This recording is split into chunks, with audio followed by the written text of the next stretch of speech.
Functions in C language कि सी language में functions कौन कौन से फंक्शंस होते हैं और उनका बेसिक पर्पस क्या होता है। तो ये फंक्शन बहुत इंपॉर्टेंट कंसेप्ट है। आगे आप यूनिवर्सिटी लेवल के ऊपर डिफरेंट प्रोग्रामिंग लैंग्वेजेस में पढ़ेंगे, आप सी प्लस प्लस में पढ़ेंगे, जावा में पढ़ेंगे, पाइथन में पढ़ेंगे। तो फंक्शन बेसिकली होते क्या हैं? फंक्शंस एक्चुअली हमारे पास होते हैं कि जैसे ही हमारे पास एक प्रोग्राम है, एक बड़ा प्रॉब्लम है, एक प्रोग्राम है, उसको फिर हम क्या करते हैं, हमने जब सॉल्व करना होता है तो उसको छोटे छोटे पीसेस बनाते हैं, उसको पोर्शंस में डिवाइड करते हैं और स्पेसिफिक टास्क परफॉर्म करने के लिए। तो यहाँ पे भी ऐसे ही है कि जो फंक्शंस होते हैं स्मॉल पीस ऑफ कोड होते हैं, जिसका काम क्या होता है, किसी भी स्पेसिफिक टास्क को परफॉर्म करना। तो इसके बहुत सारे बेनिफिट्स होते हैं जो आगे हम डिस्कस करेंगे। हमारे पास क्या है, दो तरह की प्रोग्रामिंग हमारे पास अप्रोचेज होती हैं। एक हमारे पास होती है स्ट्रक्चर्ड प्रोग्रामिंग अप्रोच, यानी स्ट्रक्चर्ड, जिसमें यानी हम मेन फंक्शन के ऊपर वज़न कम से कम डालते हैं और हम छोटे छोटे पीस ऑफ कोड बनाते हैं, उसको हम स्ट्रक्चर्ड प्रोग्रामिंग अप्रोच बोलते हैं। वो यही है कि जैसे एक बड़ा प्रॉब्लम है, हम उसको छोटे छोटे पार्ट्स में डिवाइड कर लेंगे और छोटे छोटे मॉड्यूल्स बना लेंगे और उसको हम आसानी से सॉल्व कर सकते हैं, उसको रीयूज़ कर सकते हैं। कोड हमारा दिखने में अच्छा होगा और वो बेहतर होगा, डीबगिंग करना आसान होगा, उसकी रीडेबिलिटी इंक्रीज हो जाएगी और हम उसको अच्छे तरीके से मैनेज कर सकते हैं, वेल ऑर्गेनाइज कर सकते हैं।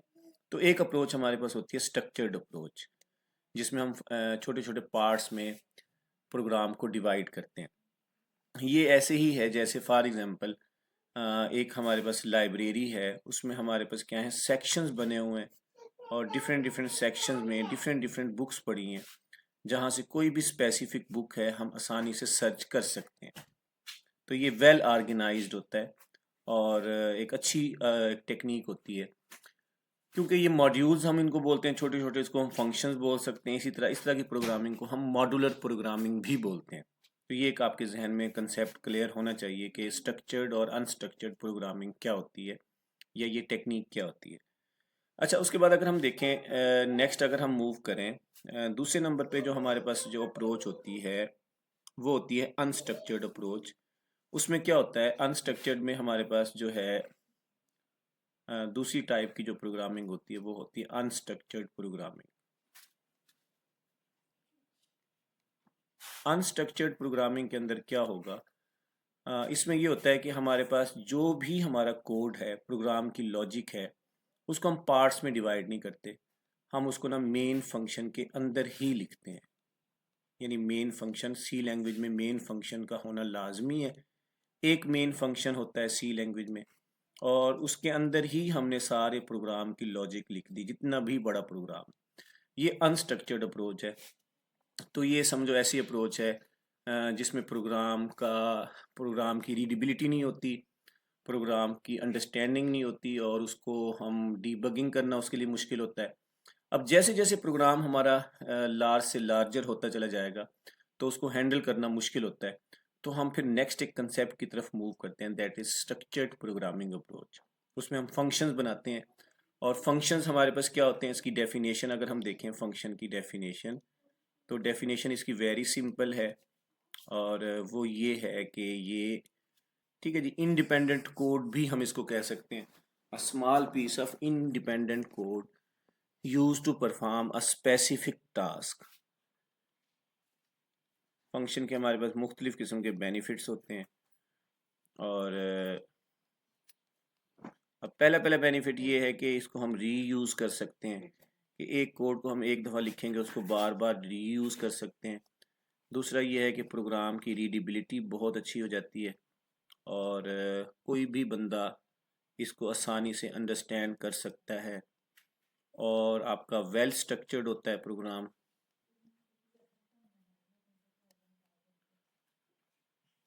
और इससे प्रोग्रामिंग टाइम रिड्यूस हो जाता है, रिड्यूस प्रोग्रामिंग टाइम। और डीबगिंग करना बहुत आसान होता है। डीबगिंग का मतलब होता है कि अगर आपके किसी भी कोई एरर आता है, आप रेलिवेंट फंक्शन को ही जाके चेक करते हो जो इन्फेक्टेड कोड होता है, जो प्रॉब्लम होता है, उसी को जाके आप चेक कर सकते हैं। तो डीबगिंग आपके पास क्या है, इसमें बहुत आसानी से हम कर सकते हैं। तो ये हमारे पास क्या है, बेसिकली फंक्शन होते हैं और फंक्शन किस लिए यूज़ होते हैं, तो ये मैंने आपसे डिस्कस किया। होपफुली आपको ये समझ आ गया होगा कि ये क्या है और क्यों हम यूज़ करते हैं। अच्छा, आगे का हमारा एक क्वेश्चन है टाइप्स ऑफ फंक्शंस। ये क्वेश्चन आ सकता है what are different types of function. ये क्वेश्चन इस टाइप का आ सकता है, एक्सप्लेन, आपके पास आ सकता है एक्सप्लेन टाइप्स ऑफ फंक्शंस।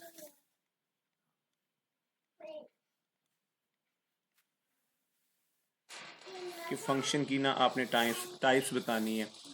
अब अगर हम देखें, there are two types of function, हमारे पास क्या है, देयर आर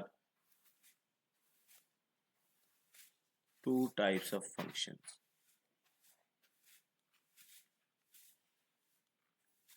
कितने टाइप के फंक्शन है जी जनाब? दो तरह के फंक्शंस होते हैं जो हम सी लैंग्वेज में हम यूज़ करते हैं। नंबर वन हमारे पास क्या है, उनको फंक्शंस को हम बोलते हैं बिल्ट इन फंक्शन। अच्छा, कुछ फंक्शन ऐसे होते हैं जो सी लैंग्वेज का हिस्सा होते हैं और प्री डिफाइंड फंक्शन होते हैं, उनको हम बिल्ट इन फंक्शन बोलते हैं। और कुछ फंक्शन ऐसे होते हैं जो हम खुद बनाते हैं। बिल्ट इन फंक्शन है। नंबर टू, एक यूज़र हम खुद डिफाइन करते हैं, उनको हम यूज़र डिफाइंड फंक्शन बोलते हैं। तो ये दो तरह के, there are two types of functions in C language. तो ये क्लियर एक एमसीक्यूज आपके पास आ गया कि एग्जाम में अगर आपका क्वेश्चन आता है कि फंक्शंस टाइप्स ऑफ फंक्शन कितने हैं, तो आपके मैं एमसीक्यूज के भी हवाले से मैं बता दूं, तो आपके पास क्या है, there are two types of functions. तो ये क्लियर एमसीक्यूज ऐसा है कि फंक्शंस की टाइप्स के बारे में पूछा जा सकता है। There are two types of function. अच्छा, अब हमारे पास क्या है आगे अगर हम देखें, अच्छा बिल्ट इन फंक्शन क्या होते हैं इसको ज़रा हम डिस्कस करते हैं। What are built in function, और बिल्ट इन फंक्शन क्या होते हैं वो यहाँ पे हम डिस्कस कर लेते हैं। फिर इसी तरह हम Aahista Aahista user defined function के बारे में भी हम डिस्कस करेंगे। अच्छा जी, पहले नंबर पे हम देखते हैं the built in function. Built in function हमारे पास क्या होते हैं, और ये ऐसे फंक्शन होते हैं जो यूज़र डिफाइन नहीं करता, हम लोग डिफाइन नहीं करते। ये ना प्री डिफाइंड होते हैं, दीज आर प्री डिफाइंड, यानी पहले से ही डिफाइंड होते हैं, प्री डिफाइंड बाय लैंग्वेज। ये लैंग्वेज ने पहले से डिफाइन किए होते हैं, हम इनको नहीं बनाते, बल्कि जो लैंग्वेज डेवलपर्स होते हैं उनकी तरफ से हमें गिवन होते हैं ताकि हम अपने काम को आसानी से कर सकें। और ये कहाँ पे डिफाइंड होते हैं, these are defined, these are defined, एक और पॉइंट है, दीज फंक्शंस। ये एमसीक्यूज भी आ सकता है कि बिल्ट इन फंक्शन कहाँ पे डिफाइंड होते हैं, these are defined, these functions are defined mostly, मैं सी लैंग्वेज की बात कर रहा हूँ, these are defined mostly in library files. यानी हेडर फाइल जो होती है ना सी की, हमें पता है कि सी लैंग्वेज के अंदर मुख्तलिफ किस्म की हेडर फाइल्स होती हैं। C99 अगर स्टैंडर्ड की हम बात करते हैं, और उसमें हमारे पास जो टोटल लाइब्रेरी फाइल्स या हेडर फाइल्स जो हैं, वो टोटल जो आपके पास, इनको हम हेडर फाइल्स भी बोलते हैं। एक और एमसीक्यूज है, लाइब्रेरी फाइल्स को हम हेडर फाइल्स भी बोलते हैं, ठीक है ना। और ये total number of header files हमारे पास सी लैंग्वेज C99 स्टैंडर्ड के हिसाब से देखें तो 27 हमारे पास क्या है, टोटल लाइब्रेरी फाइल्स या हेडर फाइल्स हैं।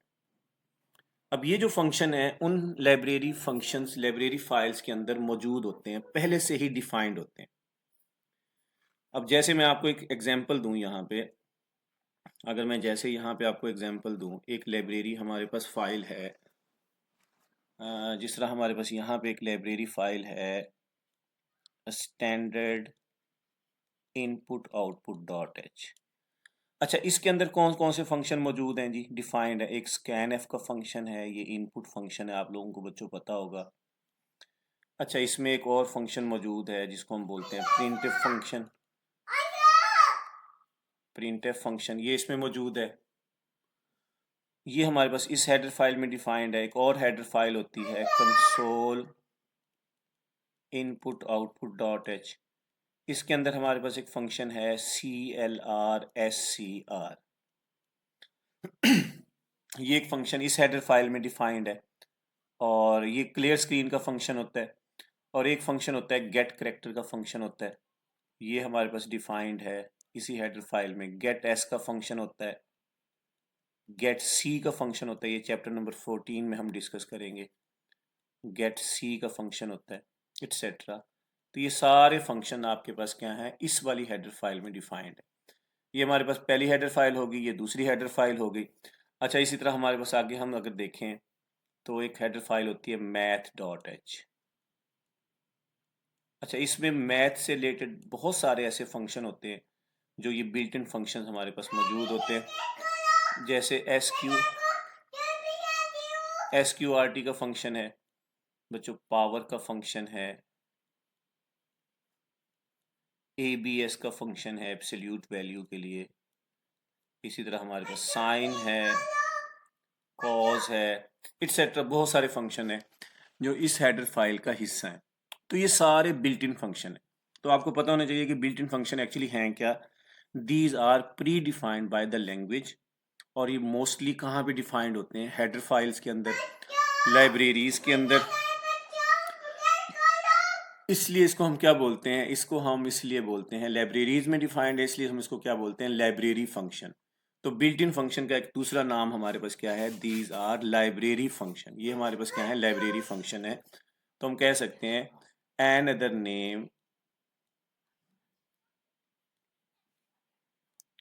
Name for built in function क्या है बच्चों, वो हमारे पास क्या है, वो लाइब्रेरी फंक्शन है। उसको हम क्या बोलते हैं भाई, लाइब्रेरी फंक्शन। बिल्ट इन को हम लाइब्रेरी फंक्शन भी बोलते हैं क्योंकि ये लाइब्रेरी के अंदर ही डिफाइंड होते हैं और हम इनको यूज़ करते हैं। वो रेलिवेंट हमने लाइब्रेरी फाइल लगानी होती है और उसको हम यूटिलाइज कर सकते हैं। जैसे आप सब लोग स्कैन एफ का फंक्शन इनपुट के लिए हम यूज़ करते हैं, प्रिंट एफ का फंक्शन हम डिस्प्ले के लिए यूज़ करते हैं, क्लियर स्क्रीन का फंक्शन हमने ना CLR SCR, क्लियर स्क्रीन को प्रीवियस आउटपुट को क्लियर करने के लिए होता है। और इसी तरह हमारे पास क्या है, गेट करेक्टर का फंक्शन हम लास्ट में जो यूज़ करते हैं वो स्क्रीन को रोकने के लिए होता है, आउटपुट को डिस्प्ले करने के लिए होता है। और इसी तरह हमारे पास क्या है, बहुत सारे हमारे पास लाइब्रेरी फाइल्स मौजूद हैं। स्ट्रिंग की एक लाइब्रेरी फाइल है sting.h। उसमें अपर केस में किसी भी लेटर्स को अपर केस में करते हैं हम। स्टिंग डॉट लोअर का फंक्शन होता है, स्टिंग लेंथ का फंक्शन होता है। तो बहुत सारे हमारे पास क्या है, ये फंक्शन मौजूद है। तो अब आपके पास MCQs पॉसिबल, काफ़ी सारे MCQs आपके पास आ सकते हैं। आपके पास फॉर एग्जांपल ऐसा MCQs आ सकता है, स्कैन एफ एक बिल्ट इन फंक्शन है और ये कौन सी हेडर फाइल के अंदर मौजूद है, स्कैन और प्रिंट एफ कौन सी हेडर फाइल के अंदर मौजूद है। तो ये हमारे पास क्या है, ये बिल्ट इन फंक्शन है। इसी तरह आपसे पूछा जा सकता है SQRT का फंक्शन है, ये कौन सी हेडर फाइल में मौजूद है। और इसी तरह हमारे पास क्या है, आपसे पूछा जा सकता है कि CLR SCR ये फंक्शन कौन सी हेडर फाइल में मौजूद है। या ऐसे भी पूछा जा सकता है कि scan F, print F, square root these are built in or user defined function. तो आप इस तरीके से भी MCQs आपसे पूछा जा सकता है। तो होपफुली आपको ये समझ आ गई होगी कि बिल्ट इन फंक्शंस हमारे पास क्या होते हैं। तो अब क्या एक क्वेश्चन ये है, क्या बिल्ट इन फंक्शन हमें बनाने की ज़रूरत है? नो, हमें नहीं बनाने की ज़रूरत। हम क्यों बनाएं भी, ऑलरेडी ये हमें गिवन है। तो हम अब कौन से फंक्शन हम खुद बनाते हैं, वो हम बनाते हैं बच्चों यूज़र डिफाइंड फंक्शन। अब हमारा जो नेक्स्ट ये टॉपिक है, यूज़र डिफाइंड फंक्शन क्या होते हैं, user defined function.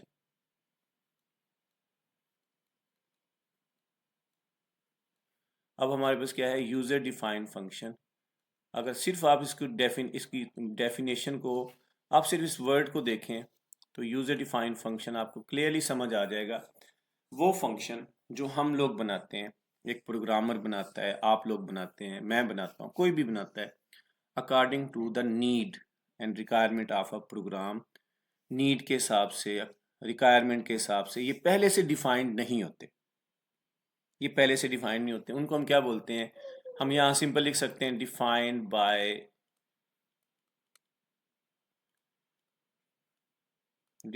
Bye a user. ऐसे फंक्शन एक यूजर जो डिफाइन करता है according to need, according to situation, जो पहले से जो है ना मौजूद नहीं होते ये फंक्शन, उनको हम यूजर डिफाइंड फंक्शन बोलते हैं। यानी बहुत सारा हमारा मसला बिल्ट इन फंक्शन हल करते हैं, लेकिन बहुत सारी ऐसे सिनेरियोज होती हैं जहाँ पे बिल्ट इन फंक्शन हमारे काम नहीं आते। कुछ ऐसे फंक्शन हैं हम खुद बनाते हैं according to scenarios, according to situations. ऐसे फंक्शन को हम क्या बोलते हैं, यूजर डिफाइंड फंक्शन बोलते हैं। अच्छा, इस चैप्टर में हमने ना यूजर डिफाइंड फंक्शन के बारे में पढ़ना है कि यूजर डिफाइंड फंक्शन एक्चुअली होते क्या हैं, ठीक है ना, कैसे हम बनाते हैं। अब यूजर डिफाइंड फंक्शन बनाने के लिए हमें क्या करना पड़ेगा, और इसके ना there are three essential parts, there are three essential parts of user defined function. ये जो यूजर डिफाइंड फंक्शन है उसके ना तीन हिस्से होते हैं, तीन पार्ट्स में हम उसको बनाते हैं। यानी एक यूजर डिफाइंड फंक्शन होगा ना, उसके तीन हिस्से होंगे, बेसिकली तीन हिस्से होंगे जिसको हम डिटेल से पढ़ेंगे। अच्छा, इसका प्रैक्टिकल भी मैं करवाऊंगा आपको, सारी डिटेल एग्जांपल्स के साथ हम डिस्कस करेंगे, तो आप जरा इस वीडियो को देखते रहिएगा बच्चों। पहला हिस्सा हमारे पास क्या है, हम क्या करते हैं, उस फंक्शन को क्या करते हैं, फंक्शन को डिक्लेयर करते हैं। ये हमारे पास क्या है, फंक्शन डिक्लेरेशन। अच्छा, फंक्शन डिक्लेरेशन है पहला हिस्सा। इसको हम फंक्शन प्रोटोटाइप भी बोलते हैं, फंक्शन प्रोटोटाइप। इसको हम सिग्नेचर ऑफ फंक्शन भी बोलते हैं, सिग्नेचर ऑफ अ फंक्शन। तो ये तीन तरह से पूछा जा सकता है question, what is function declaration और function prototype of signature of a function. तो ये हमारे पास पहला हिस्सा होता है, वेरी एसेंशियल होता है इसका लिखना। सम टाइम हम जब फंक्शन डेफिनेशन को हम तरीका होता है, फंक्शन डेफिनेशन मेन फंक्शन के नीचे लिखते हैं। अगर हम मेन फंक्शन के नीचे फंक्शन डेफिनेशन नहीं लिखते, मेन फंक्शन के ऊपर लिखेंगे, तो डिक्लेरेशन करने की जरूरत नहीं होती। ये मैं आगे आपसे डिस्कस करूंगा। अच्छा, दूसरे नंबर पे हमारे पास क्या है, फंक्शन कॉलिंग होती है कि फंक्शन को मेन फंक्शन के अंदर कॉल किया जाता है, इन्वोक किया जाता है, उसको हम क्या बोलते हैं, फंक्शन कॉलिंग बोलते हैं। ये दूसरा हिस्सा है। तीसरा हिस्सा हमारे पास बच्चों क्या है, वो हमारे पास क्या है, फंक्शन की डिटेल, जिसमें फंक्शन के बारे में सारी स्टेटमेंट्स लिखी जाती हैं, उसकी लॉजिक लिखी जाती है, उसको हम क्या बोलते हैं, फंक्शन डेफिनेशन। जहाँ पे फंक्शन को हम क्या करते हैं, डिफाइन करते हैं। अब इसका मतलब है तीन हिस्से हैं, there are three parts of a function, user defined function, function declaration, function calling और फंक्शन डेफिनेशन। तो इसको ना जरा डिटेल से आगे हम डिस्कस करते हैं, वन बाय वन हम चीज़ों को लेके चल रहे हैं ताकि आप लोग इसको अंडरस्टैंड करो। अब फंक्शन डिक्लेरेशन के बारे में मैं आपसे डिस्कस करता हूँ, फिर फंक्शन कॉलिंग के बारे में, फंक्शन डेफिनेशन के बारे में, फिर उसके बाद हम ना इसके प्रैक्टिकली जो है ना, प्रैक्टिकली इसको परफॉर्म करेंगे ताकि आपकी अंडरस्टैंडिंग बेहतर हो। तो ये अब हमारे पास क्या है, ये आपको पता लग गया कि यूजर डिफाइंड फंक्शन क्या होता है और इसके तीन एसेंशियल पार्ट्स होते हैं। ये आपके एमसीक्यूज में आ सकते हैं। अच्छा जी, अब हमारे पास क्या है जी, नेक्स्ट अगर हम मूव करें नेक्स्ट अगर हम मूव करें बच्चों, फंक्शन डिक्लेरेशन क्या होती है। फंक्शन डिक्लेरेशन क्या है, फंक्शन को डिक्लेयर करना, जैसे हम वेरिएबल को डिक्लेयर करते हैं, सी लैंग्वेज में फंक्शन को भी इसी तरह डिक्लेयर किया जाता है ताकि कंपाइलर को पता हो कि ये कौन सा फंक्शन है, इसकी रिटर्न टाइप क्या है और इसमें कितने पैरामीटर्स पास हो रहे हैं। ये आगे हम डिस्कस करते हैं अभी। अब इसमें हमारे पास क्या है, एक फंक्शन ऐसा होता है, there are three types of function, तीन तरीके से हम फंक्शन को डिक्लेयर कर सकते हैं। फंक्शन डिक्लेरेशन में क्या होगा, हम एक फंक्शन की रिटर्न टाइप लिखेंगे, इसका सिंटैक्स है रिटर्न टाइप, ये किस तरह की वैल्यू को रिटर्न करेगा मेन फंक्शन को, और उसके बाद फंक्शन का नेम होता है। इसका मैं सिंटैक्स आपसे ये लिख रहा हूँ, तो आपको पता होना चाहिए बच्चों। और यहाँ पे हमारे पास क्या है, लिस्ट ऑफ पैरामीटर्स होते हैं, ब्रैकेट होगी और लिस्ट ऑफ वेरिएबल्स या पैरामीटर्स, जो वैल्यूज या वेरिएबल्स यहाँ पे, और आखिर में हमारे पास स्टेटमेंट टर्मिनेटर इसका पार्ट होता है। ये एक स्टेटमेंट होती है, और ये इसका मैंने आपसे ना सिंटैक्स डिस्कस किया कि फंक्शन डिक्लेरेशन क्या होती है। फंक्शन डिक्लेरेशन कंपाइलर के लिए इंफॉर्मेशन होती है, फंक्शन जिसमें कंपाइलर को पता होता है कि इसका फंक्शन का क्या नेम है, क्या उसकी रिटर्न टाइप है, और उसमें लिस्ट ऑफ वेरिएबल्स पैरामीटर्स कितने हैं। तो ये हमारे पास, इसको हम क्या बोलते हैं, फंक्शन डिक्लेरेशन बोलते हैं। अच्छा, मैं आपसे एक एग्जांपल डिस्कस करता हूँ। 3 एग्जांपल्स आपसे डिस्कस करूंगा। एग्जांपल नंबर 1 डिक्लेरेशन में,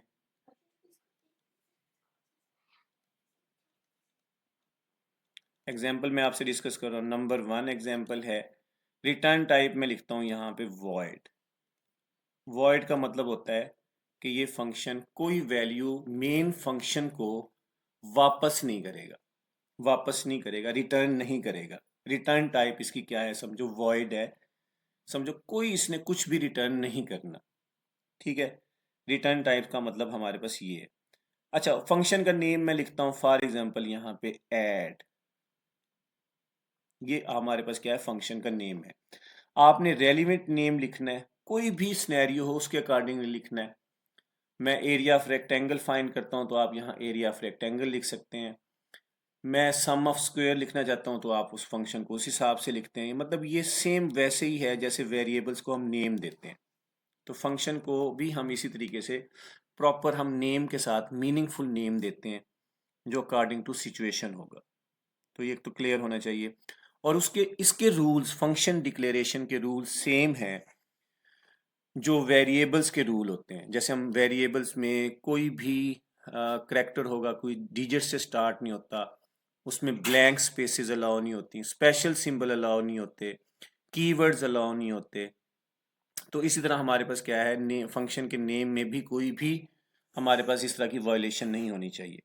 अच्छा, उसके बाद अगर मैं यहाँ पे इसको खाली छोड़ दूँ और स्टेटमेंट टर्मिनेटर लगा दूँ, इसका मतलब है यहाँ पे पैरामीटर्स होते हैं, ये वो वैल्यूज होती हैं जो फंक्शन मेन फंक्शन से लेता है। यानी अब इस केस में ये ऐसा सिनेरियो है, ये ऐसा सिनेरियो है, इसको हम बोलते हैं फंक्शन विदाउट आर्गुमेंट्स। इसमें हमारे पास क्या है, ना फंक्शन कोई वैल्यू ले रहा है और ना ही वो रिटर्न कर रहा है। मैं लिख देता हूं यहाँ पे टेक नथिंग। टेक नथिंग का मतलब है मेन फंक्शन से कोई वैल्यू ले भी नहीं रहा, रिटर्न नथिंग, और ना ही ये रिटर्न कर रहा है।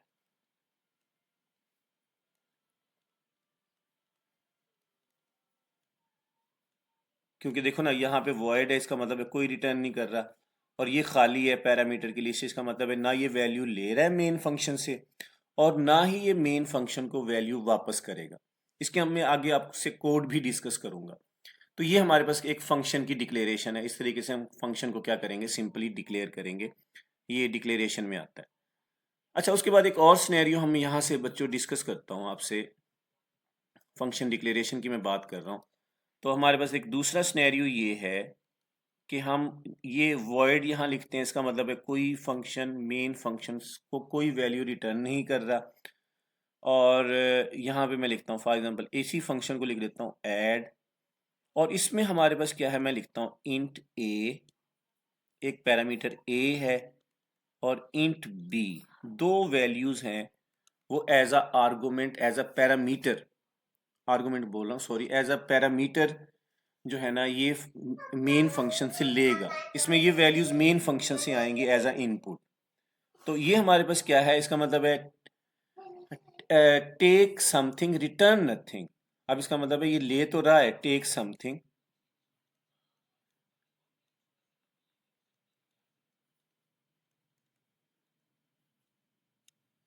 रिटर्न नथिंग, लेकिन रिटर्न कुछ नहीं कर रहा है ये बच्चों। तो ये हमारे पास क्या है, दूसरा केस है ये इस तरह के मुख्तलिफ किस्म के फंक्शन होते हैं जिसको हम डिक्लेयर करते हैं।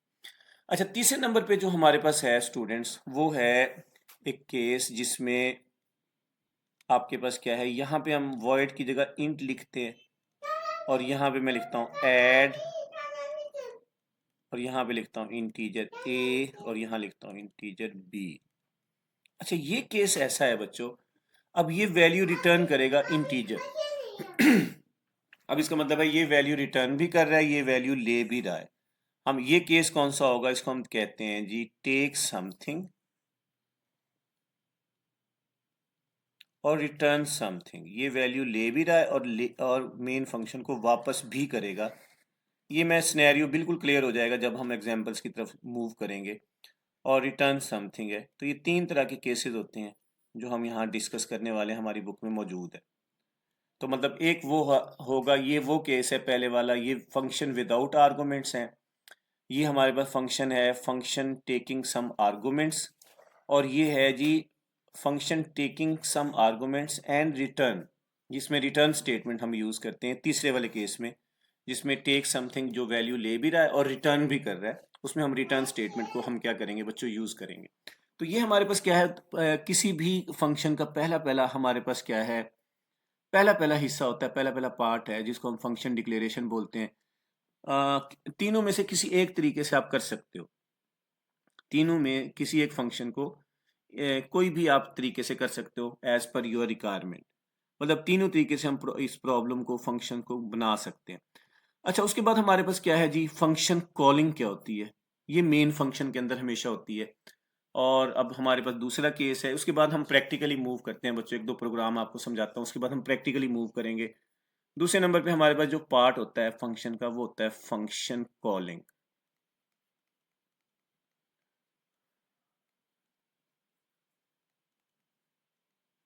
फंक्शन कॉलिंग कहाँ पे होती है, ये होती है मेन फंक्शन के अंदर। यानी void main हम लिखेंगे और void main इसके अंदर किसी भी फंक्शन को कॉल करेंगे। हम कॉल करेंगे, कॉल कैसे की जाती है किसी फंक्शन को, उसका जो नेम होता है, जैसे मैंने ऊपर ऐड लिखा, ऐड फंक्शन का नेम है, मैं ऐड लिखूंगा। अगर तो इसमें कुछ पैरामीटर्स, ये वैल्यू आगे पास होनी है फंक्शन की तरफ, मैं उन वैल्यूज को लिखूंगा, पैरामीटर्स को। वो एक भी हो सकती हैं, वो दो हो सकती हैं, वो तीन हो सकती हैं, तीन हो सकती हैं। ये फंक्शन की वैल्यूज हमारे पास क्या है, इस तरीके से हम लिखेंगे यानी, और इसको क्लोज कर देंगे। फॉर एग्जांपल ये मेन है, तो फंक्शन ये हमारे पास कॉलिंग है जो मेन फंक्शन के अंदर होगी। कॉलिंग हमेशा मेन फंक्शन के अंदर होगी बच्चों, ये याद रखिएगा। और तीसरे नंबर पे जो हमारे पास बच्चों है, वो जो आपके पास जो फंक्शन की जो डिटेल होती है, उसको हम बोलते हैं, तीसरा पार्ट है वो है फंक्शन डेफिनेशन। हमारे पास क्या है, फंक्शन डेफिनेशन। फंक्शन डेफिनेशन है वो हमारा थर्ड पार्ट है।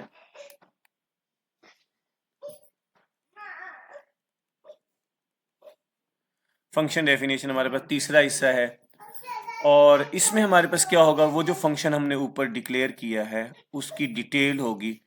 ये पहला पहला जो हिस्सा होता है फंक्शन डेफिनेशन का, void add, और उसके बाद हमारे पास यहाँ पे मैं अगर फॉर एग्जांपल लिखता हूँ int a int b, और ये हमारे पास, और इसकी बॉडी होगी और इसकी ना डिटेल होती है। अब ये हमारे पास क्या है, जो फंक्शन की डिटेल होती है उसको हम फंक्शन डेफिनेशन भी बोलते हैं। उसमें उस फंक्शन की लॉजिक होगी, और ये जो पहला पहला आपके पास हिस्सा होता है इसको हम बोलते हैं फंक्शन हेडर। ये फंक्शन का हेडर होता है जिसमें तीन चीजें होंगी, रिटर्न टाइप होगी, फंक्शन का नेम होगा, और लिस्ट ऑफ पैरामीटर्स होंगे। ये फॉर्मल पैरामीटर्स हैं जो हम इसमें यूज करते हैं, और इसमें आपके पास क्या है, फंक्शन की सारी लॉजिक को हम यहाँ पे लिखते हैं। तो बेसिकली समझाने का मतलब बच्चों ये है कि तीन तरीके हैं, तीन पार्ट्स होते हैं किसी भी फंक्शन को बनाने के। फंक्शन डिक्लेरेशन होती है, फंक्शन कॉलिंग होती है, और फंक्शन डेफिनेशन होती है। फंक्शन डिक्लेरेशन कंपाइलर के लिए इंफॉर्मेशन होती है कि एक फंक्शन का क्या नेम है और वो कौन सी वैल्यू रिटर्न कर रहा है, और उसमें लिस्ट ऑफ पैरामीटर्स कौन कौन से हैं। फंक्शन कॉलिंग तब करते हैं जब हमने किसी भी फंक्शन को चलाना होता है, वो मेन फंक्शन के अंदर होता है, क्योंकि मेन फंक्शन ही चलता है एग्जीक्यूशन मेन फंक्शन से ही चलती है। और फंक्शन डेफिनेशन उस फंक्शन की डिटेल होती है और वो सामने आ जाती है जब भी कोई फंक्शन क्या होता है, कॉल होता है। उसमें फंक्शन की जो डिटेल होगी, फंक्शन का हेडर होगा और उसकी बॉडी होगी, उसको हम फंक्शन डेफिनेशन बोलते हैं। चलें, मैं आपको ना इन तीनों सिनेरियोज को आगे हम डिस्कस करते हैं और बड़ी डिटेल से मैं आपसे ज़रा शेयर करता हूँ। अच्छा जी, अब हमारे पास क्या है, मैं एग्जांपल्स की तरफ आता हूँ बच्चों। और ये 3 सिनेरियोज हैं, तीनों एग्जांपल्स आपसे शेयर करता हूँ मैं। आपने पहला सिनेरियो क्या था, हमने फंक्शन विदाउट आर्गुमेंट्स हैं। एक फंक्शन ये है, इसको ज़रा डिस्कस कर लेते हैं। और इसमें हम सबसे पहला काम क्या करेंगे बच्चों, आप लोगों ने भी करना है। सबसे पहले आपने ना हेडर फाइल लगानी है। हमने ये हेडर फाइल्स हैश इंक्लूड, और आपने पहली हेडर फाइल लगानी है standard input output dot H. और उसके बाद दूसरी हेडर फाइल आपने लगानी है बच्चों hash include console input output dot H. अच्छा, इसके बाद मैं क्या लिखूंगा यहाँ पे, अब यहाँ पे इसके बाद यहाँ पे मैंने फंक्शन डिक्लेयर करना है और विदाउट आर्गुमेंट है, यानी पहले वाला केस है, case number 1, take nothing return nothing. अब उसमें हमारे पास क्या है जी, पहला काम हम क्या करेंगे, हम यहाँ लिखेंगे रिटर्न टाइप फंक्शन की, ये डिक्लेरेशन है, ये वॉइड है, कोई वैल्यू मेन फंक्शन को वापस नहीं कर रहा। फंक्शन का नेम हमारे पास ऐड है और ना ही ये वैल्यू ले रहा है। यानी ये हमारे पास ये जो आपकी डिक्लेरेशन, ये स्टेटमेंट है, इसको फंक्शन प्रोटोटाइप भी बोलते हैं, सिग्नेचर ऑफ फंक्शन भी बोलते हैं। ये कंपाइलर के लिए इंफॉर्मेशन है, फंक्शन की आइडेंटिटी है कि एक फंक्शन इस नेम का क्रिएट हुआ है। ठीक है, जैसे वेरिएबल्स को हम क्रिएट करते हैं, C is a strongly type language, किसी भी वेरिएबल को पहले हम क्रिएट करते हैं और कंपाइलर को उसका पता लग जाता है कि, और मेमोरी एलोकेशन हो जाती है। इसी तरह फंक्शन भी हमारे पास क्या है, उसकी डिक्लेरेशन कंपाइलर के लिए इंफॉर्मेशन होती है और उस फंक्शन की आइडेंटिटी होती है। अच्छा, उसके बाद उससे नीचे मैं यहाँ बच्चों लिखता हूँ वॉइड मेन, क्योंकि ये स्ट्रक्चर्ड प्रोग्रामिंग अप्रोच है। मेन फंक्शन को हम कम से कम वजन डालेंगे इसके ऊपर, इसमें बहुत कम लॉजिक लिखते हैं। इसमें सिर्फ फंक्शन को कॉल किया जाएगा, इसमें फंक्शन को क्या क्या क्या किया जाएगा, कॉल किया जाएगा। और आगे हम इसको कॉल करते हैं। अच्छा, इससे नीचे बच्चों मैं यहाँ पे आगे लिख रहा हूँ, ये इसके नीचे हमारे पास जो है ना, यहाँ पे आपने लिखना है फंक्शन की डेफिनेशन। मैं लिखता हूँ यहाँ पे void add, और हमने यहाँ पे ये फंक्शन की डेफिनेशन है। मैंने 2 नंबर्स हैं उनको सम करना है, 3 नंबर्स हैं उनको सम करना है, वट एवर जो भी हमारा सिनेरियो है। मैंने 2 नंबर, ये अब ये वही काम है जो पहले हम मेन फंक्शन में करते थे, और ये सबसे सिंपल फॉर्म है फंक्शंस को राइट करने के लिए। अब सबसे पहले क्या करता हूँ, मैं यहाँ पे एक 2 वेरिएबल ले लिए मैंने, इंट ए और बी, और एक सम का वेरिएबल भी ले लिया। और अब हम यहाँ पे क्या करते हैं, मैं डायरेक्ट यहाँ पे एक वैल्यू लिख रहा हूँ, a इज इक्वल टू 10, और उसके बाद मैं लिखता हूँ b इज इक्वल टू 5, और मैं यहाँ लिखता हूँ sum is equal to a plus b। और मैं इसको क्या करता हूँ, यहाँ पे प्रिंट करता हूँ, प्रिंट एफ डिस्प्ले करता हूँ, और मैं लिखता हूँ जी सम, और हमारे पास ये सम के वैल्यू को क्या करेगा, वो डिस्प्ले कर देगा। अच्छा, अब बच्चों अगर ये देखें, ये हमारे पास क्या है, ये फंक्शन डेफिनेशन है, यानी पूरी फंक्शन की डिटेल है। अच्छा, अब मैं अगर फॉर एग्जांपल, अब इसका मतलब इसके 3 हिस्से हमने किए। पहला हिस्सा हमारे पास फंक्शन डिक्लेरेशन हुआ, दूसरा हिस्सा हम इसको डेफिनेशन को दे देते हैं, और तीसरे नंबर पे अब हम क्या करेंगे, इस फंक्शन को कॉल करेंगे।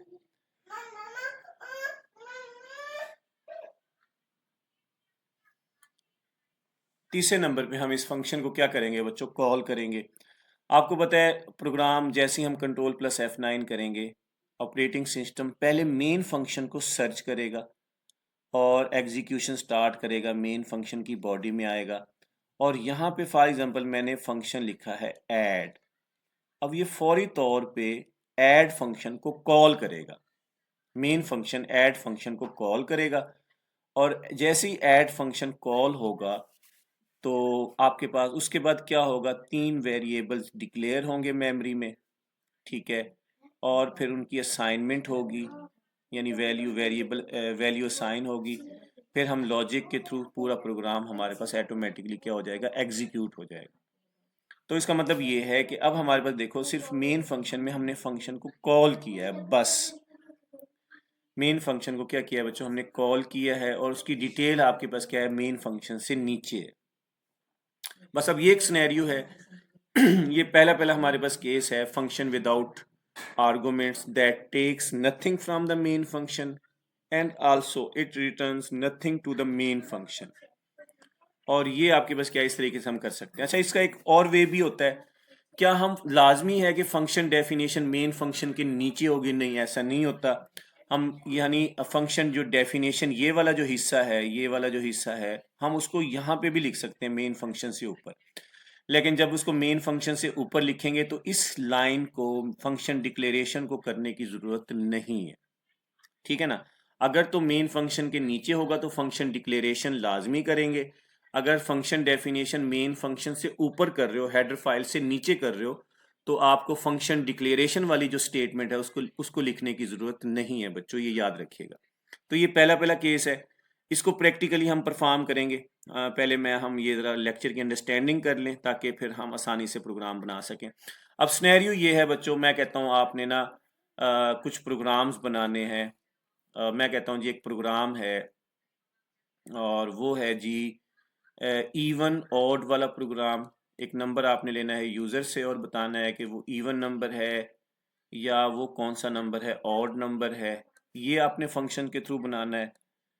लीप ईयर, एक ईयर इनपुट करवाना है, बताएं कि वो लीप ईयर है या वो नॉर्मल ईयर है। जो प्रीवियस आपने जितने भी प्रोग्राम्स बनाए हैं बच्चों, क्लास में बनाए हैं, कहीं पे भी बनाए हैं, आप वो फंक्शंस के थ्रू बनाओ। उसके लिए क्या करो, फंक्शन को डिक्लेयर करो, फंक्शन की डिटेल में लिखेंगे। अब डिटेल में आपने वो सारा कुछ लिखना है जो पहले आप मेन फंक्शन में लिखते थे। मेन फंक्शन में सिर्फ उस फंक्शन को क्या करेंगे, कॉल करेंगे, बस। थोड़ी सी चेंज है, आप घर में प्रैक्टिस करो और इसको बना के मुझे ना सेंड करो, मुझे मैसेज करो कमेंट्स में। और उसके बाद आप एक फंक्शन बनाओ जिसमें आपने 1 से लेके 10 तक नंबर प्रिंट हो और आपके पास ऐसे ना सम ऑफ नंबर आए, सम इज इक्वल टू 55, ये आउटपुट आना चाहिए। तो ये 3-4 कोड हैं। तो आप ये पहले जितने भी आपने कोड लिखे हैं कोशिश करो पहले फंक्शन विदाउट आर्गुमेंट्स में वो सारा बनाओ। आप सिंपल क्या करोगे, इस तरीके से आसानी से बना सकते हैं। अच्छा बच्चों, उसके बाद एक और सिनेरियो है हमारे पास, दूसरा केस है। वो केस कौन सा है, वो है जी वो फंक्शन जो आर्गुमेंट्स लेते हैं, यानी फंक्शंस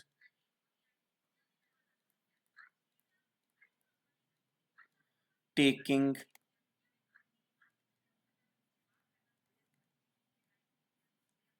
आर्गुमेंट्स,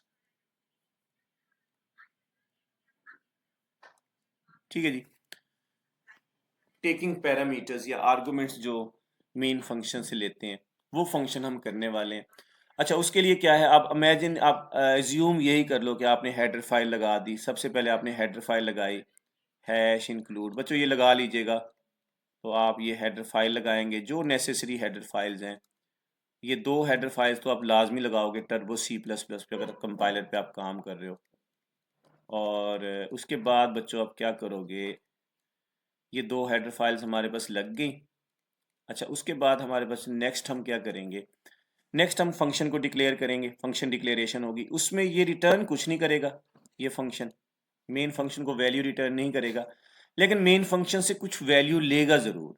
जैसे मैं ऐड का फंक्शन बनाता हूँ, यहाँ पे ऐड का फंक्शन का नेम है और उसमें मैं कहता हूँ जी 3 नंबर हैं, मैंने उनको सम करना है। और मैं यहाँ पे क्या करता हूँ, इंट ए, ये लिस्ट ऑफ पैरामीटर्स हैं बच्चों। पैरामीटर्स वेरिएबल्स होते हैं, प्लेस होल्डर्स होते हैं, और उसके अंदर जो वैल्यू पास करते हैं वो आर्गुमेंट्स होते हैं। अब हमारे पास क्या है, लिस्ट ऑफ पैरामीटर्स हैं, ये मेरे पास बच्चों ये 3 वैल्यूज हैं जिनको मैंने क्या करना है, सम करना है। और ये तीनों वैल्यूज मेन फंक्शन से ही फंक्शन की तरफ आएंगी।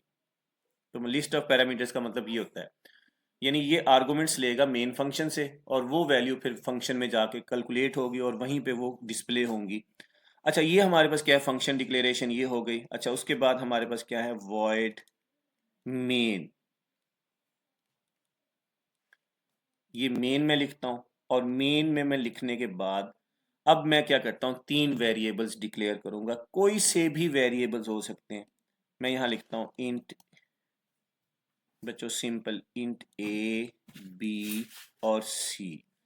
अच्छा, ए में हमारे पास वैल्यू है 70, बच्चों बी में हमारे पास वैल्यू है 50 और सी में जो हमारे पास वैल्यू है वो 60 है। अच्छा बच्चों, अब ये ना वेरिएबल आप यूजर से भी ले सकते हो। जैसे हम print F enter the value in A, enter the value in B, enter the value in सी।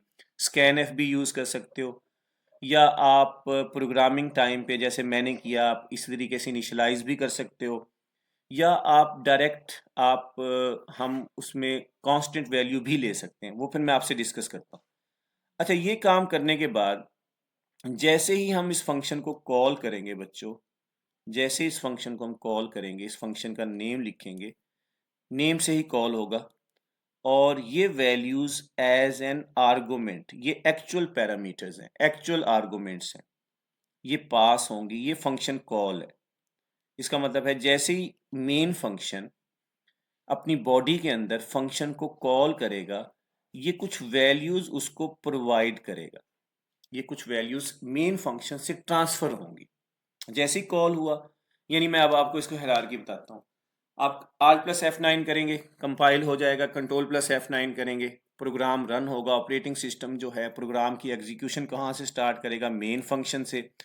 उसकी बॉडी में आया, उसने 3 वेरिएबल्स हमारे डिक्लेयर हुए, असाइन होगी वैल्यूज। अब उसने क्या किया, एक फंक्शन को कॉल किया ऐड को। अब ये इसकी डेफिनेशन का होना ज़रूरी है।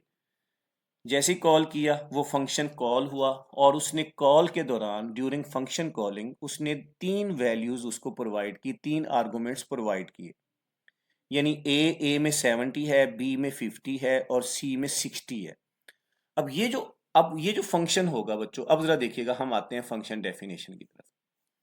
अब फंक्शन डेफिनेशन में क्या है, वही वाली बात कि मैं लिखता हूं यहाँ पे वॉइड ऐड बच्चों। अब ये जो फंक्शन है इन वैल्यूज को कहाँ रखेगा, जहरी बात है इसके पास भी स्टोरेज होनी चाहिए। तो ये हमारे पास क्या है, एक अपनी इसकी मेमोरी होगी। यानी मेन फंक्शन के पास अपनी मेमोरी है, फंक्शन के पास अपनी मेमोरी है। ये एक्चुअल पैरामीटर्स हैं जो ड्यूरिंग फंक्शन कॉल यहाँ पे हमारे पास जो है पास होंगे ड्यूरिंग फंक्शन कॉल फंक्शन की तरफ। These are actual parameters, these are actual arguments. और यहाँ पे फॉर एग्जांपल मैं सेम यही नेम भी ले सकता हूँ, ए बी सी ले लेता हूँ, ये कोई मसला नहीं, क्योंकि ये अलहदा मेमोरी है, ये अलहदा मेमोरी है। तो यहाँ ले लेता हूँ ए और मैं यहाँ ले लेता हूँ इंट बी और यहाँ ले लेता हूँ इंट सी।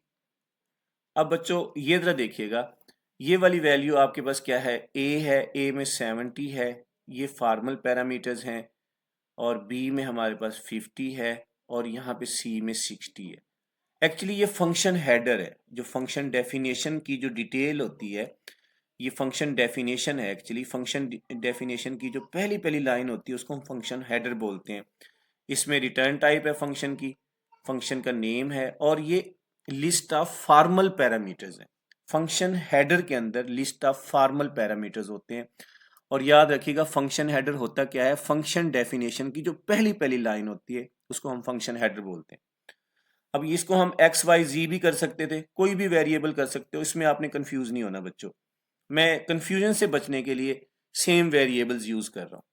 अच्छा, अब मैं क्या करूंगा जी, अब मैं यहां लेता हूं इंट, एक वेरिएबल, एक लोकल वेरिएबल मैंने यहां पे क्रिएट किया सम, और मैंने लिख दिया the sum is equal to A plus B plus C, और उसको मैं यहीं पे डिस्प्ले कर दूंगा printf sum percentage d, और मैंने यहाँ पे क्या लिख दिया बच्चों, सम लिख दिया। अब ये हमारा प्रोग्राम बिल्कुल कंप्लीट है। अब जरा देखिएगा, अब मैं इस प्रोग्राम को चलाता हूँ, Ctrl+F9 होगा फॉर एग्जांपल। हमारे पास क्या है, अब हमारे पास क्या है, 3 वेरिएबल्स मेन फंक्शन में डिक्लेयर हुए। असाइन हुई वैल्यूज़ और फंक्शन कॉल जैसे ही हुआ, मेन फंक्शन ने ऐड के फंक्शन को कॉल किया और ड्यूरिंग कॉलिंग टाइम उसने तीन वैल्यूज़, तीन पैरामीटर्स उसको पास किए, तीन आर्गुमेंट्स, और फंक्शन ने वो तीन वैल्यूज़ अपने पास वेरिएबल्स में स्टोर कर ली। और उसके बाद अब फंक्शन की जो बॉडी है उसमें एक सम का वेरिएबल हमने डिक्लेयर किया और ये वेरिएबल्स, ये वैल्यूज़, आपके पास जो वेरिएबल्स में वैल्यू हैं वो ऐड होके सम में आ गई और सम को क्या किया, वहीं पे हमने फंक्शन में क्या कर दिया, डिस्प्ले करवा दिया। तो ये हमारे पास क्या है, दूसरा केस है जिसमें function take something from the main function but function does not return anything to the main function. कुछ रिटर्न नहीं कर रहा और यहीं पे वो डिस्प्ले कर रहा है। बस उससे आगे हम एक और सिनेरियो डिस्कस करते हैं जिसमें वो रिटर्न करेगा, वो लास्ट सिनेरियो है बच्चों, उसको हम जरा देख लेते हैं, उसको भी हम डिस्कस कर लेते हैं। ये तीसरा सिनेरियो है, हम जरा नीचे चले जाते हैं। अब इसमें हमारे पास जो थर्ड सिनेरियो है बच्चों, वो है return statement. Return return statements हम यूज़ करते हैं। रिटर्न स्टेटमेंट्स यानी फंक्शन जो रिटर्न करेगा बच्चों, वो रिटर्न स्टेटमेंट के थ्रू करेगा। इसको हम बोलते हैं take something from main function and return something. उसके लिए वही वाली सिनेरियो बच्चों मैं आपसे ज़रा डिस्कस कर रहा हूँ। अब आप सबसे टॉप के ऊपर हमने हेडर फाइल लगानी है और हमारे पास क्या है, ये हेडर फाइल है, पहली पहली हेडर फाइल। और उसके बाद हमारे पास क्या है, दूसरी हेडर फाइल हमारे पास क्या है, hash include console input output dot H. अच्छा, उसके बाद मैं यहाँ पे लिखता हूँ जी, अब हमारे पास क्या है, अब ये थर्ड केस है, इसमें हमने ना जो रिटर्न टाइप लिखनी है फंक्शन की वो इंट है। फंक्शन का नेम मैं ऐड लिख रहा हूँ और उसमें हमारे पास क्या है, दो पैरामीटर्स वैल्यूज़ पास हो रही हैं, वे इंट ए और हमारे पास इंट बी। तो ये फंक्शन डिक्लेरेशन है। अच्छा, उसके नीचे मैं वॉइड मेन लिखता हूँ और मेन में हमारे पास क्या है, हमारे पास ये वैल्यूज़ हैं, वेरिएबल्स मैंने लिए, डिक्लेयर किए इंट ए और बी, और ए में मैं वैल्यू पास करता हूँ 10 और बी में मैंने वैल्यू पास की 5। अच्छा जी, अब हमारे पास क्या है, आगे हम इसको करते हैं थोड़ी देर में। पहले हम फंक्शन डेफिनेशन की तरफ आ जाते हैं। अच्छा, फंक्शन डेफिनेशन में मैंने क्या लिखना है, वही लिखना है इंट, ये फंक्शन डेफिनेशन का हेडर है, ये पहली पहली लाइन होती है। और इसमें मैंने, हमारे पास क्या है, ये हमारे पास फॉर्मल पैरामीटर्स होंगे और यहाँ पे ज़रा देखिएगा बच्चों, मैं यहाँ पे एक वेरिएबल ले लेता हूँ इंटीजर सम, और sum is equal to A plus B करता हूँ। यानी जो भी वैल्यू यहाँ से पास होगी वो उसको ऐड करेगा और रिटर्न कर देता हूँ सम को। अब यहाँ पे देखिएगा, फंक्शन में हम वैल्यू को डिस्प्ले नहीं करते, वापस भेज देते हैं कॉलिंग फंक्शन की तरफ। अब return statement single value return करेगी और उसको वापस भेज देगी कॉलिंग फंक्शन की तरफ और वहां पे वो क्या होगा, डिस्प्ले होगा। अब सिंपल समझिएगा, इनपुट मेन फंक्शन में होगा और आउटपुट भी मेन फंक्शन में होगा।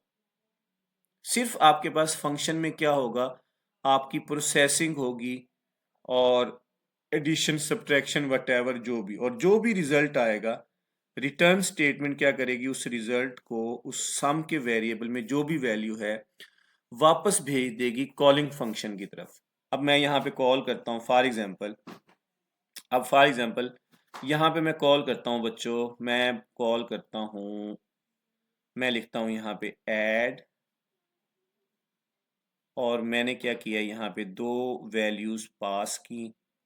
अब ये फंक्शन कॉल है और अब इसका मतलब है जैसे ही आपका रिजल्ट सम आएगा तो वो इसके पास आएगा, वापस रिटर्न होगा। मैं आर लिख देता हूँ यहाँ पे, आर को ऊपर बेशक मैं यहाँ पे डिक्लेयर कर लेता हूँ, तो इसका मतलब है आर में स्टोर होगा। यानी इस फंक्शन का रिजल्ट, ये जो ऐड का फंक्शन है, ये जो वैल्यू पहले इसमें जाएंगी, आपके पास क्या है, वो कैलकुलेट होंगी और वापस इस फंक्शन को आएगा और ये रिटर्न उसका रिजल्ट, और वो वैल्यू आर में स्टोर हो जाएगी।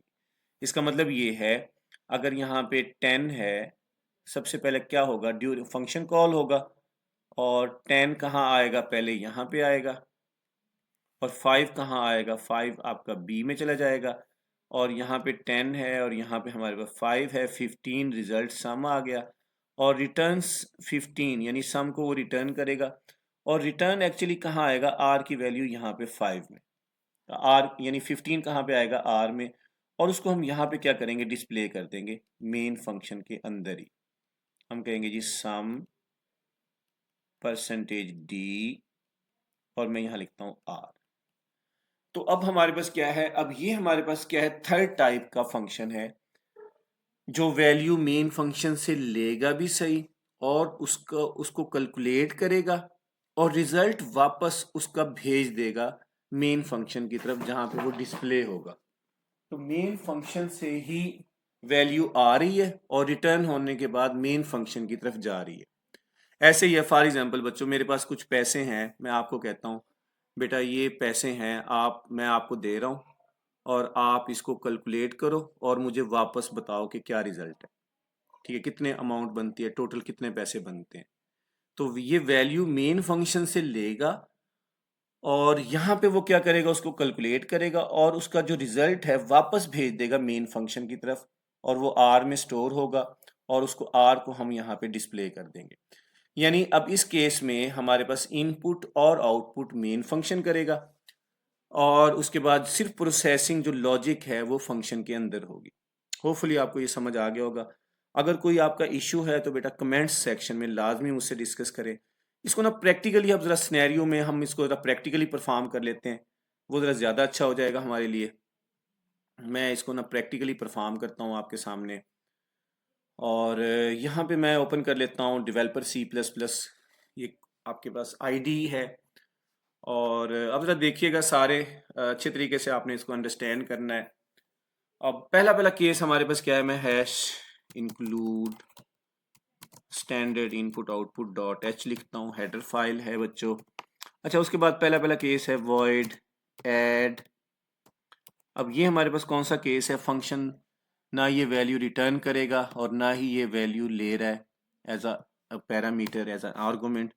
यहाँ पे मैं फंक्शन का नेम लिखता हूँ मेन फंक्शन और ये मेन फंक्शन की बॉडी है। अब इसकी बॉडी के नीचे हमने ये फंक्शन की डिटेल होगी जिसको हम फंक्शन डेफिनेशन बोलते हैं।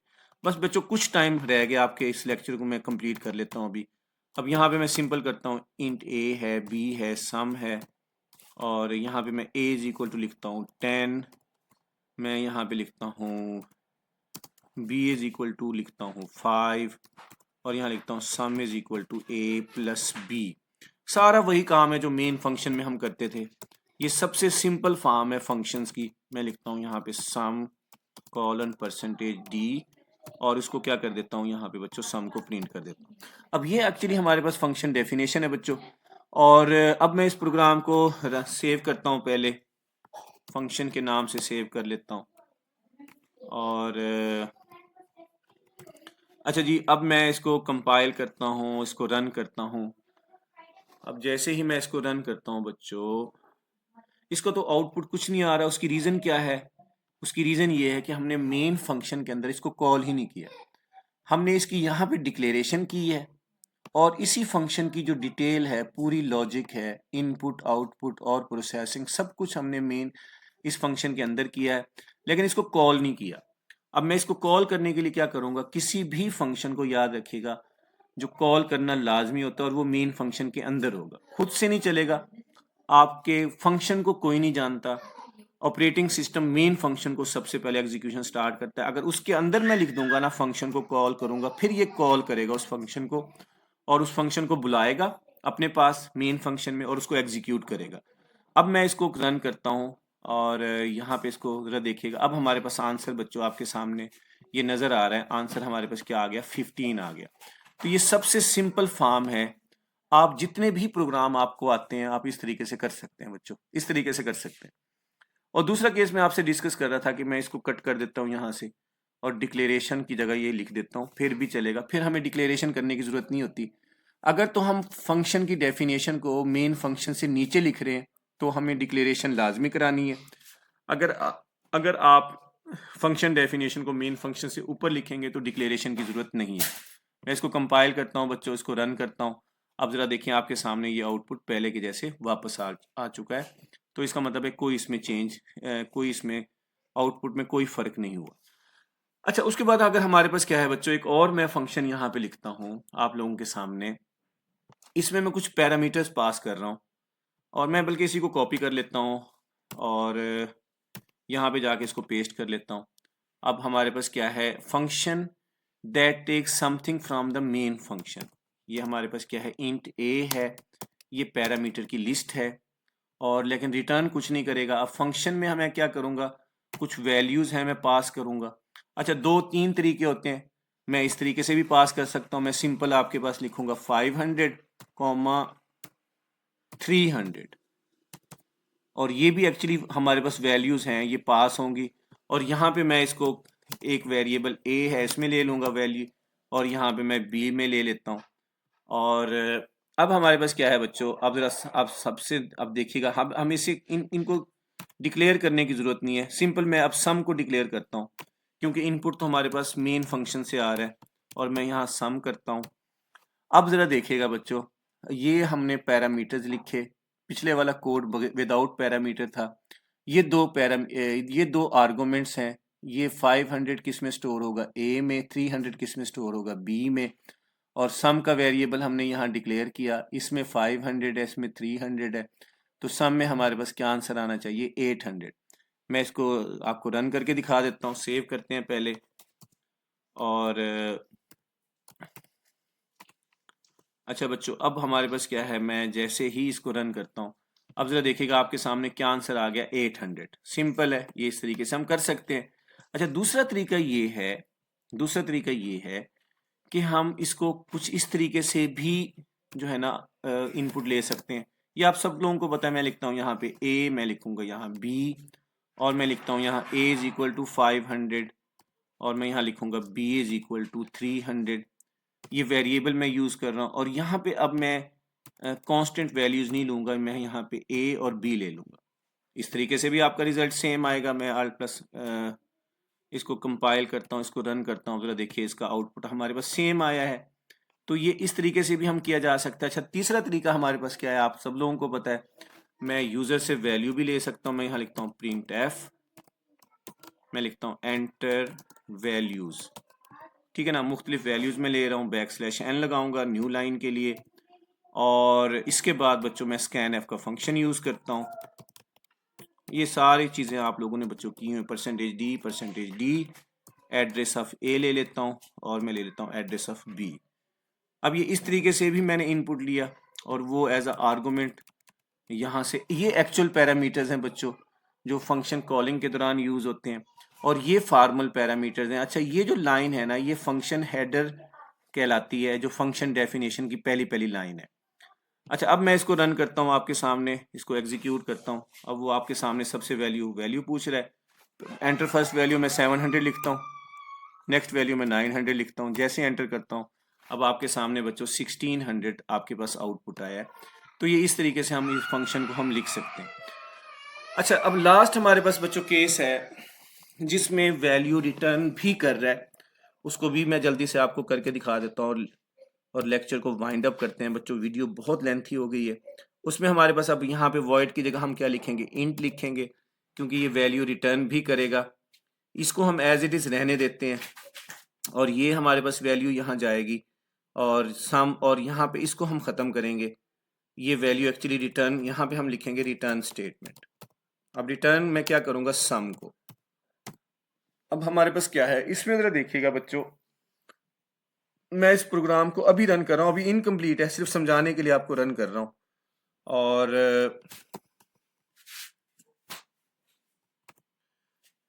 अब हमारे पास क्या है, यहाँ पे कोई एरर दे रहा है कि ये वैल्यू एक्चुअली हमारे पास यहाँ पे हमने टारगेट नहीं की हुई। अच्छा, अब मैं क्या करता हूँ बच्चों, इसको यहाँ पे एक वैल्यू ले लेता हूँ आर वेरिएबल, और आर को यहाँ पे मैं डिक्लेयर करता हूँ। यानी इसका जो सम का जो रिजल्ट है वो मैं यहाँ पे ले रहा हूँ। इस फंक्शन का जो ये वाला जो फंक्शन है, इसका जो सम आया है, ये रिटर्न स्टेटमेंट के थ्रू जो वैल्यू आई है उसको मैं आर में स्टोर करवा रहा हूँ और मैं इसको यहाँ पे प्रिंट कर देता हूँ प्रिंट एफ, और मैं यहाँ लिखता हूँ सम ऑफ वैल्यूज परसेंटेज डी लगाता हूँ बच्चों, और मैं यहाँ लिख देता हूँ जी आर।